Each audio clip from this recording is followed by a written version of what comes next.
Welcome to Coach's Corner, everybody. I'm your host, Coach Tripp, alongside my friend, Coach Mark Hobley. Peace. We're here with a special guest, friend of ours, Phil Quigley, down at the bottom of the screen. Quiggs, thanks for joining the show. And we have Kent Stock. Just met Kent, but Kent's an amazing story. Kent, I want to thank you for joining Coach's Corner podcast today. Thanks for having me. I'm so excited to sit and share with you guys and just tell a few stories. Oh, my gosh. Your journey from Little League to Hollywood. I got so many questions. Watched the movie that was made of your final season in Norway, Tigers High School, little small town, Norway, Iowa. For the people that haven't seen the movie or read your book, Heading for Home, it's a great, great book. Kent, I like the movie, but I love the book. Yeah, my little story on that. The movie's 75% true, 25% Hollywood embellishment. The book is 100% true. So how can you not like the book better? Oh my gosh. Let's start from the beginning, Kent. Talk about your mom and dad and your Grandpa Lee, who you're close to, and of course Gene, you were close to. Talk about growing up and your love of baseball at an early age. Gosh, you just gave me goosebumps when you mentioned my mom and dad, my Grandpa Lee, and Gene Sheffers. Gene Sheffers was a neighbor of my dad. My dad got married at 20 years old, and within a year, he had my sister at 21 years old, 22 years old. And my dad was he was a preacher's kid. And he was number 2 out of 5. And when he got out of high school, basically it was, you need to move out. And so he moved to about 60 miles to Des Moines, Iowa, and got a job at Firestone working third shift. And he met a man that was probably about 4 years older than him, Gene Sheffers. He was a lifelong bachelor. Dad bought a house about 3 doors down from him.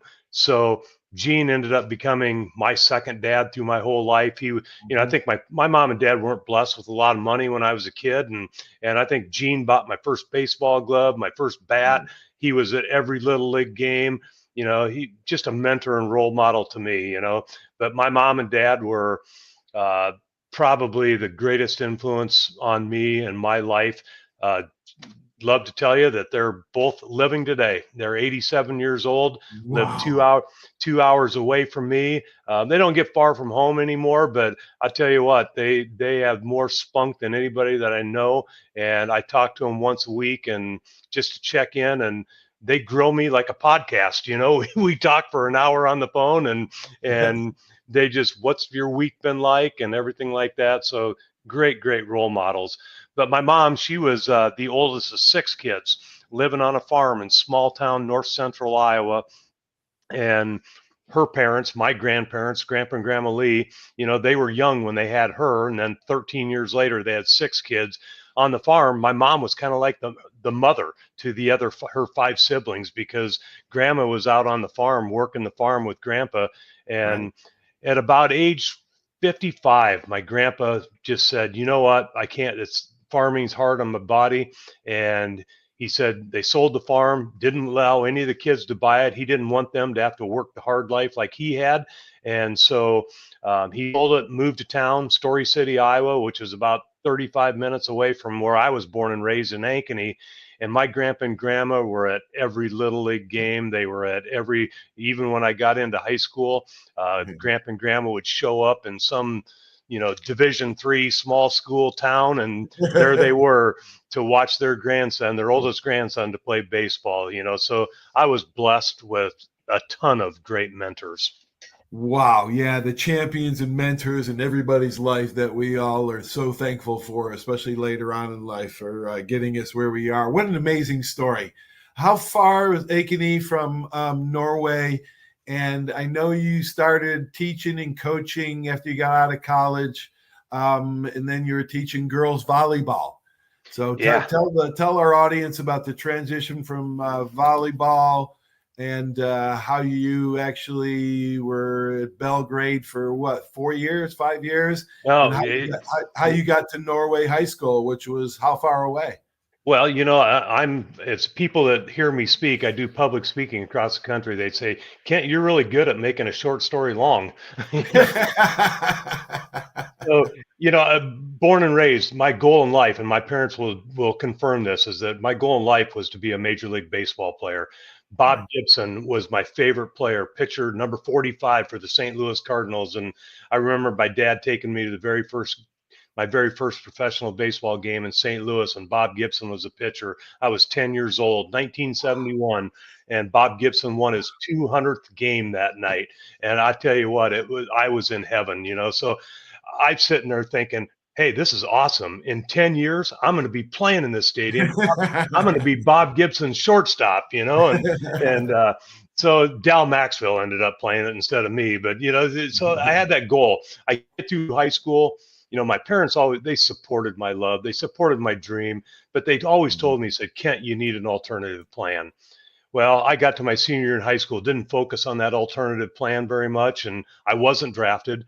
And so the first time, I went to Waldorf Junior College in Forest City, Iowa. We were ranked 13th in the nation, great junior college. And so after that, I thought, well, I'll get drafted after 2 years at junior college. And add a lead or add a contact. I didn't get drafted. Broke or something. I didn't get drafted to play pro baseball. And so for the first time in my life, I made an educationally sound decision. I wanted to transfer to Luther College in Decorah, Iowa, a Division III school, had good baseball, but I transferred there with not the best attitude. You as coaches, you probably have had players like me before that I transferred in. Number one, that year, I'd lost my dream of being drafted to play professional baseball. And number two, Gene Sheffers that I talked about earlier, he had passed away that summer of cancer. So I transferred into Luther, not with the best attitude. And that first semester I was there, made some poor decisions. I didn't know that you had to go to class to pass them. I kind of ended up spending some time. Yeah. So, got through the first semester. I come home for Christmas. And my mom, Sean Astin played me in the movie, and he also played Rudy. So to use a Rudy phrase, my mom is 5'0" 100 nothing, and she gets a letter in the mail, and she grabs me by the arm and sits me on the couch, and she says, Kent, you've lost everything you've ever loved. You're academically ineligible to play baseball at Luther College. Yeah. And I just told her, I said, Mom, I'm a loser. I'm a failure. But probably the most important words ever shared with me. She said, Kent, as your words, you're a failure. She said, failure isn't final. You have a decision to make. You can move back home with Dad and me. We'll help you find a job, and that's okay. Or you can get back to Luther College and get your grades up and become a teacher and a coach. At that point, she didn't say get your grades up so you can play baseball. It was more about you going to be a good human being. So fast forward, I played baseball at Luther my senior year, first team all conference shortstop, had a great year. And my grandpa Lee passed away that year, but I think I was more mature through that process with him than I was with losing Gene 2 years prior. But then I graduated Luther, and I thought I need to find that first teaching job. And the old football coach, and some of you, I don't know if any of you have heard of Coach Ed Thomas from Parkersburg, Iowa. He was murdered by one of his former football players. And he was on the interview team, first job, Parkersburg.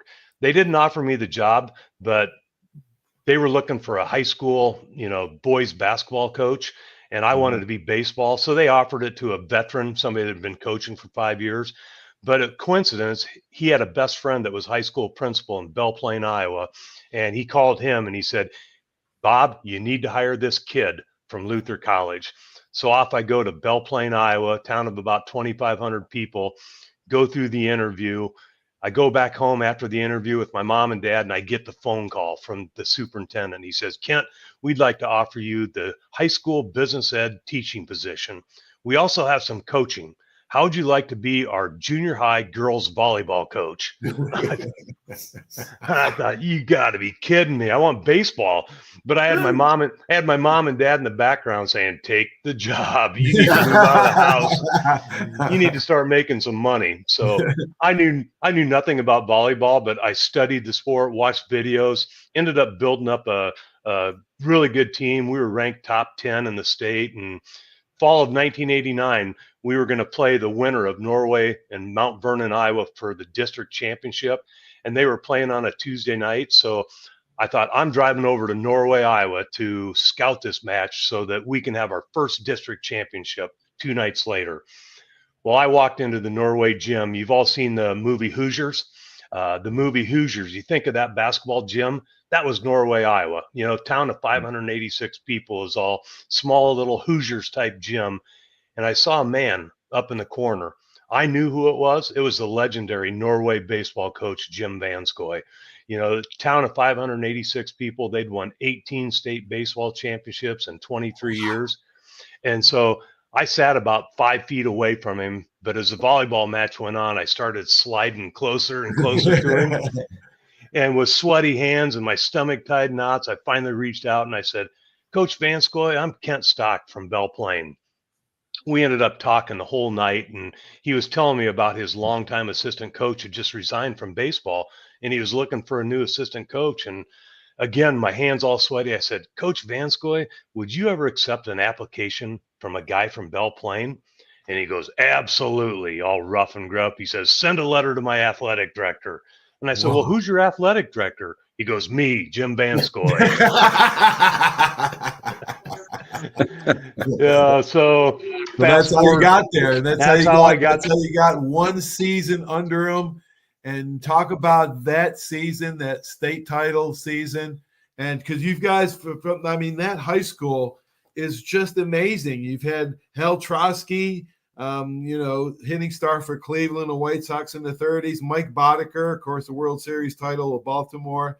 And then you had Bruce Kim, who caught for Bird Fidrich. You've had some great players, and I think I saw at the end of the movie, half of the kids would go on to play college baseball. It's unbelievable. From that school. There's no way to tell the story about that town and what it is about that town. But one thing I do share is they had 4 sports, only 4 sports in high school for the boys. They had fall baseball, basketball, spring baseball, and summer baseball. So they lived, eat, and died baseball. But, they had 20 professional baseball players back in the day, 3 that made it to the majors, but 20 that were actually drafted and played in some Class A up to AAA. It was just in the water. Tell the story about learning under Jim Vanskoy and about celebrating the championship game, which caught me by surprise because, and I'd win a big game as a coach. I just go nuts. But to talk about a little bit. Yeah, we can't mention every. And folks, you got to read this book, Heading for Home. It's an amazing story of perseverance in a small town. And Coach Vanskoy was very upset. They covered it at length in the movie, and you touched on it in the book.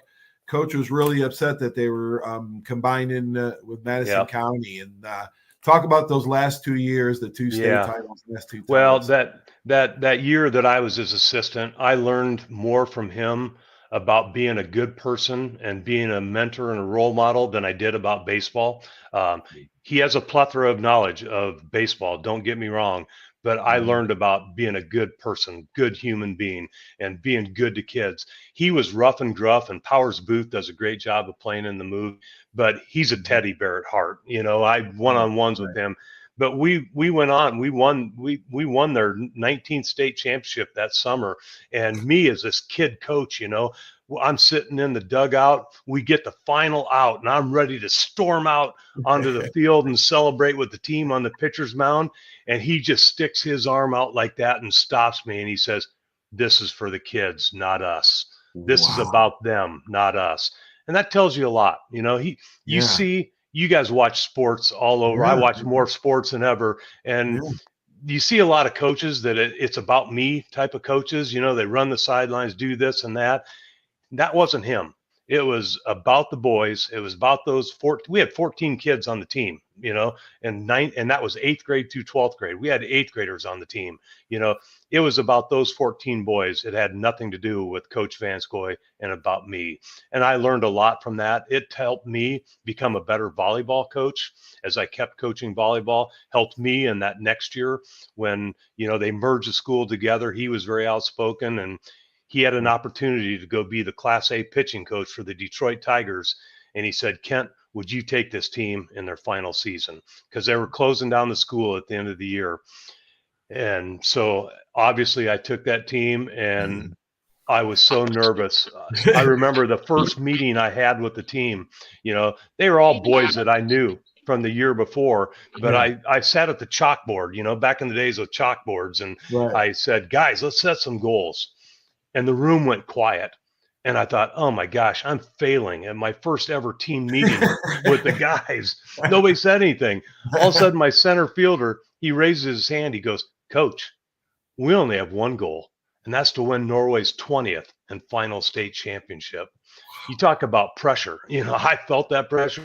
Oh And as my I speak gosh! about- Yeah, how is that? What is that like? Because I was lucky or fortunate enough to be in Alabama during a transition from Coach Brian to Perkins, and to follow a legend, it takes a certain amount of courage and confidence.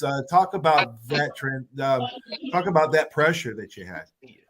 You know, I have to be 100% honest. The pressure was internally, because the community, they just wrapped their arms around this team, and they, you know, they knew me from the year before, but they were more involved in the town hall meetings and the anger and angst going on in the community of merging and closing down this legendary school, that they kind of left us alone.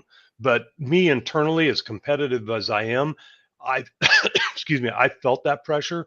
But one thing I can say is that as the season went on, it almost became a respite to get out on the practice field, because there was so much angst and animosity in the town, that getting to the baseball field, the boys just felt a peace, and I felt a peace going out there and practicing. And you know, it sounds easy, that like it's easy. We won 20 state championships in 25 years. It's not that easy. So when they set that goal, to win the 20th, I thought, oh my gosh, this is pressure. But all right, so talk about that last season. Your season as the first head coach here, and the last season of the school, going for 20. You finished the regular season 25-12, and every school in Iowa qualifies for the state tournament. So talk about, you know, you could talk about all the great players, you know, that you had, from Kyle Schmidt to Brad to Sean Moss. Talk about that year and that game. Yeah, so you're right. There were 3 classes: Class A, Class 1A, and Class 1A, 2A, and 3A. So 3 classes is all back then, and everybody qualifies, but only 4 get to go to the actual final state championship. So, you know, where you go, everybody makes it to districts, but it's only 4 teams in each class make it to the state tournament. But everybody has a chance, you know, and our record was 25-12. It sounds like it's a really good record, but there's not many teams, Norway teams, that ever lost double-digit games throughout the year. But one of the things that was cool is that Coach Vanscoy didn't care, you know, if they had 8, 9, 10 losses, because we were 1A playing with, you know, we had 12, 14 kids on the team, 8th grade through 12th grade.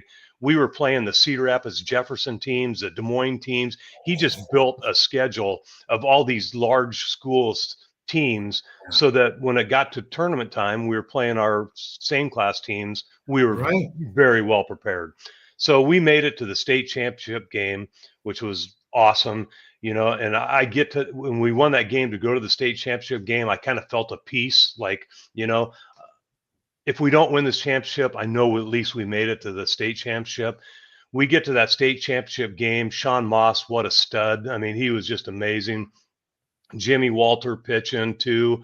And we get to the last inning, the seventh inning. We were the visiting team, and we were down 4-3 with 2 outs, 2 strikes, and nobody on base. And my first baseman, Kyle Schmidt, was at the plate. I'm at the third base coaching box, just pacing, going, what am I going to say to these guys? If he gets the third out. Well, I found out in his state tournament history of like 4 years, he had struck out like 18 times. Next thing I know, he hits wasn't he 0 for 13? Wasn't he 0 for 13 Yes. in the state tournament? Yes. And so he hits a double to left center field. And so I put a pinch runner. He was one of those Pete Alonso type first baseman, a little wide body, not very fast. So I put an 8th grader in to pinch run for him at second base. And my next batter steps up, 2 outs, 2 strikes on him, and runner on second. He hits a double and ties the game. We go into the bottom of the 7th inning, and Sean Moss makes 2 phenomenal defensive plays at third base, and we ended up going into extra innings, and we scored 3 runs and held them in the bottom of the 8th to win the game 7-4 and to win Norway's 20th and final state championship. And oh my God, Coach! Kind of ironic movie stuff. Kind of ironic. The assistant coach that I had with me that season was one of my former students at Belle Plaine, and he was just graduated from a college, and he was looking for some coaching. He was my assistant, and he jumped up to go celebrate on the mound, and I got to put my arm out and stop him. Not so fast, my friend. Not so fast. This is about the kids who played, not us. We didn't play any. We didn't play any. But to be honest, I took my arm back down about 5 seconds later, and we both ran out there and celebrated. So it didn't last that long. It didn't last as long. I only had 1. Coach Vansko had about 18, Oh, my God. Hey, 20 state titles. That's amazing. And I think, I don't know if it's true, but the school they merged with, have they ever won a state title since then? They have not. They've had some very good teams. I don't know, Quigs, are you backfiring there? Yeah, I've been back. I'm getting I'm getting some feedback from I think your computer. Yeah, you got something going on, Quig. We just get you. Yeah, there you go. But yeah, they've not won a state championship. They've had some really good teams, and they've made it to the state tournament. But to me, that's not a failure to them in merged schools. It's just that tough to win a state championship. Just like it's tough to win a World Series. Look at how many wild card teams have been the World Series champions. It's not always the best team that wins record wise. All right, who did Coach Vanskoy learn from? Was it Bernie Hutchinson? Did he win 7 of the titles? Yeah, Bernie won 7 of the 18 or of the 19, and Coach won the other. He was Bernie's assistant for a few years. Oh, okay. He learned under Bernie. Bernie won 7, and he won 12. Correct. And you won 1 as a head coach. Man, did he ever talk about Bernie? Was that one of his mentors, his champion? Yes. Yep. He talked about him a lot. And one of the neatest things is that after the movie came out, Bernie Hutchinson came to Iowa for a day of filming. And you talk about me being a guy with eyes wide open with 2 great high school coaches right in front of me. And boy, I sat and picked their brain. It was a really special day. Oh my gosh, 2 Hall of Famers. Are you kidding? Yes. How lucky and blessed were you? All right, we're going to talk about the movie and how you got it made and how long it took it made. But I want everybody to know you got such an amazing story, a beautiful family, but your life has not been without heartache or tragedy. Gene, of course, when Gene passed, Kyle's father had a heart attack during the state title game, and you lost a member of the film crew doing the movie. Yeah. Did you count on your faith, family, friends during that time? And talk about those deaths how you handled that. Absolutely. I was blessed to have 2 parents, very Christian people that I was born and raised with faith as a a main part of my life. And, doesn't make it easier, but it helps, and then when Gene died, I really struggled, and I told that story about how I didn't handle that well. Right. But it did prepare me better when my grandpa Lee died, passed away, my senior year in college. And but you talked about one that was really tough, and it's something that I think needs to be shared. We were filming on the third to the last day of the movie. It took us 6 weeks of filming. We filmed 6 days a week. We had Mondays off, so that's not typical in Hollywood. But we were on a smaller budget, and the Friday of the last weekend of filming, we were filming the parade scene. You know how the parade scene where they walk with the state championship trophy on the fire truck and all that. And they were using a helicopter that day to film that scene. And we brought in a helicopter pilot that was from Iowa, but we had the Hollywood cameraman that knew how to be out on the boom, and he was trained in filming from a boom outside of the helicopter. And then Tony Wilson, who was the dream behind the movie, the final season, he and I became best friends. I signed a movie contract in 1992. We filmed the movie in 2006, so it wasn't easy. And so we're filming that scene. Coach Vanskoy and I weren't to show up until noon that day because they didn't need us for that filming. And when we arrived on set that day at noon, I heard one of our production assistants on the walkie-talkie, and all of a sudden he goes, "Oh my gosh." And I looked at him. I said, "Travis, what's the matter?" He goes, "Our helicopter just went down." Moments later, they hit a hot guide wire from the road to the house, and the cutter didn't work, or something happened with the cutter. It didn't cut it, and the helicopter went down. The pilot lived. Tony Wilson, my best friend, who is a producer, he lived, but we lost the Hollywood cameraman that day. And I remember when we got on set, we had 150 people in Norway at the high school field, filming this movie. Sean Astin got them all together and said a prayer for everybody. Being around all these Hollywood people for 6 weeks, you don't necessarily know what their faith is and what they're all about. But to watch Sean grab everybody and everybody bowed their head in prayer was amazing. Well, I rushed off to the hospital, and that day I got to the ER with emergency room in Iowa City, and I was sitting there with Tony's wife, and the doctor came out and told us, said, "We don't know if Tony's going to live through the evening." He did. Then he'd come out the next day and he said, "Well, I don't know if Tony is ever going to be able to walk again." He did. 6 months later, the doctor said, "Well, Tony, I know you're a distance runner, but I don't think you'll ever be able to run again." 5 years later, Tony ran a 5K race in Des Moines. Tony is a very faithful, God-loving man, and it was power of prayer that got him through that and got him to where he's now working on other films to this day, and really having a positive impact on a lot of people's lives. Oh my gosh, Tony Wilson was the first one to approach you in person about making the movie, and you said he's the most unforgettable character I've ever met. Yep. Wow. Well said, Ken. He's a great man. One of the quick story, Tony followed my team that whole summer. I didn't know that he was following us, but the Des Moines Register, which is a big paper in Iowa, they sent a feature writer to come out and follow me around that whole summer. So he would come to majority of our practices. He was at every game. As you saw in the movie, he would ride the bus. He and I became very good friends. And right before the state championship, he wrote a 7-page spread in the Des Moines Register, not in the sports section, just in the regular paper, and just featured everything about us. And so Tony read that, and he said, "If this team wins that state championship game, I'm doing a movie over this story." Now you go back to my book. You go back to my book, Heading Home for Home, my journey from Little League to Hollywood. The ghostwriter on that, ghostwriter, you don't have to give their names, but I put it on there. It says Ken Fusen. You know who he was in real life?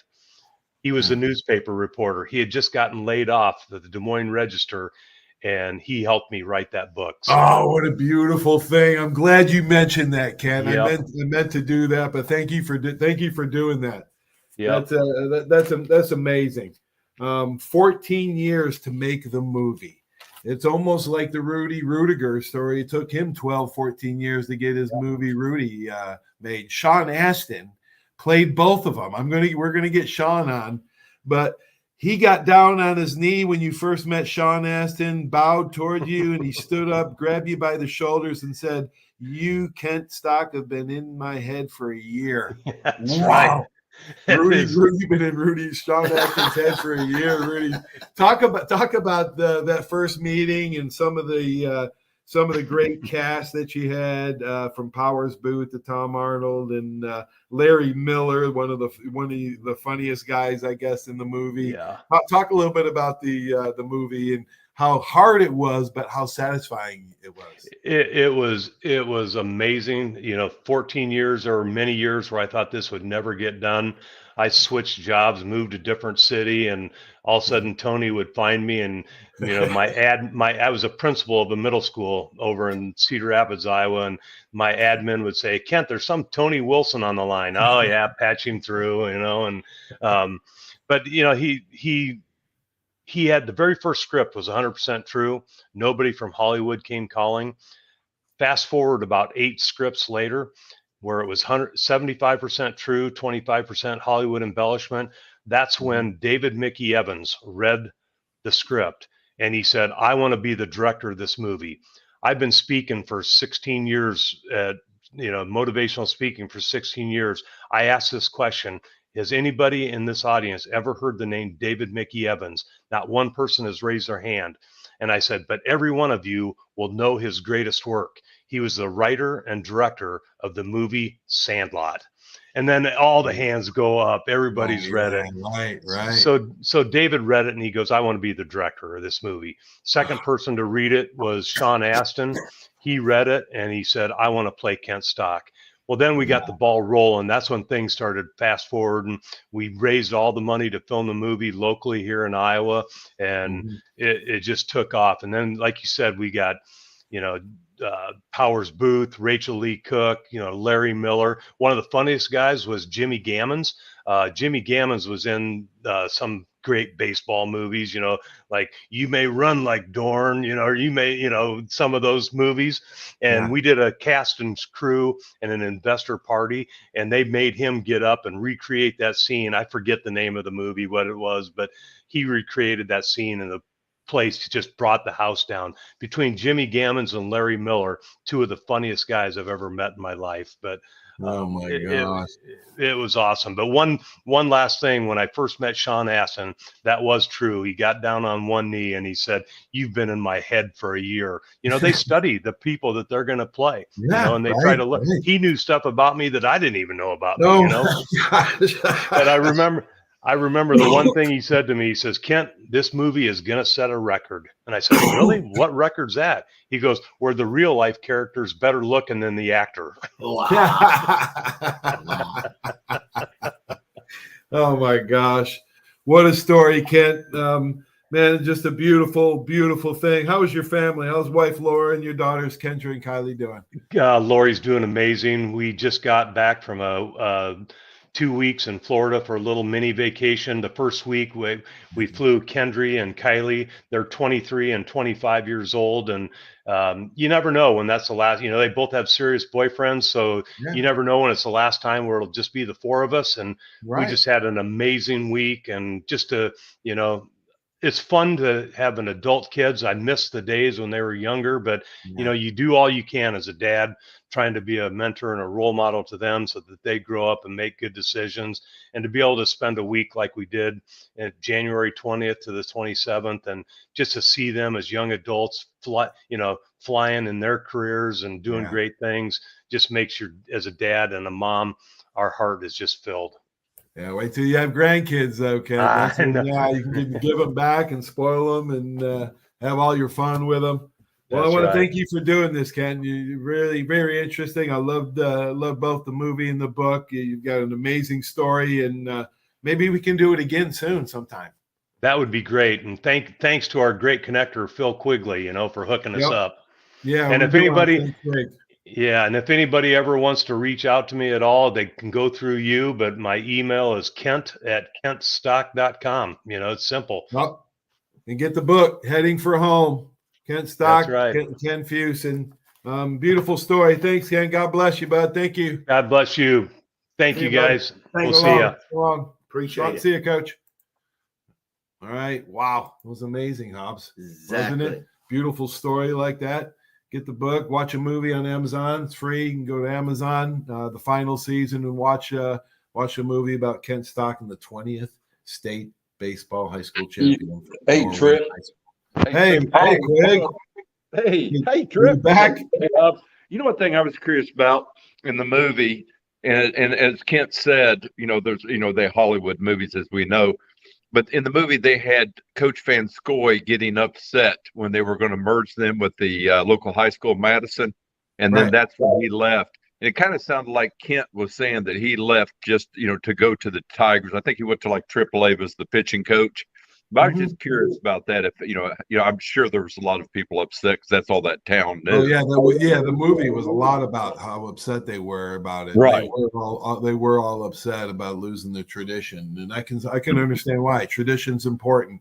It builds a culture, and there was a culture there. Yeah, they didn't play many sports, but there's an amazing culture that everybody rallied around, and you know how sports can bring communities together, and it takes a community to raise a child. And it was a great story. I'm sorry you couldn't hook up time. But, appreciate it. Come on over Super Bowl, man. We'll be watching the Super Bowl. I'll be there. That's coming this weekend, and always good to see you, Coach Hobbs. All right, Mr. Quiggs. Hey, you were asking a question about. I think he got a job offer with the Tigers in Class A ball.